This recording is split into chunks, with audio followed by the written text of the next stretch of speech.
And இப்போ நம்ம இதுக்கு முன்னாடி டொமஸ்டிக் பற்றி சொன்னேன். இப்போ அடுத்தது கமர்ஷியல்.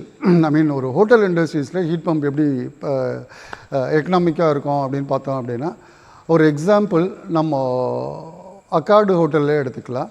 அக்கார்டு ஹோட்டலில் பார்த்தீங்க அப்படின்னாக்கா 96 ரூம்ஸ் இருக்குது.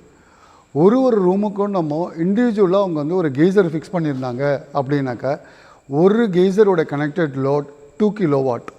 அப்போது 96 ரூம்ஸுக்கு 96 கெய்சர் ஃபிக்ஸ் பண்ணாங்க அப்படின்னாக்கா 192 கிலோவாட் பவர் தேவைப்படும்.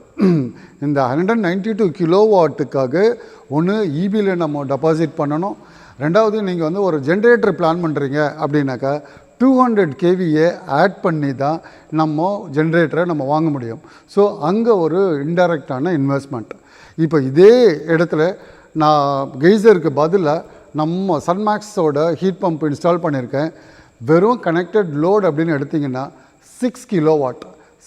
192 கிலோவாட் தேவைப்படுற இடத்துல வெறும் 6 கிலோவாட் அந்த entire 96 ரூம்ஸுக்கும் throughout the day, throughout the year 24/7 hot water கம்ப்ளீட்டாக நம்ம ஹீட் பம்ப் மூலயமா சர்வ் பண்ணிகிட்ருக்கோம்.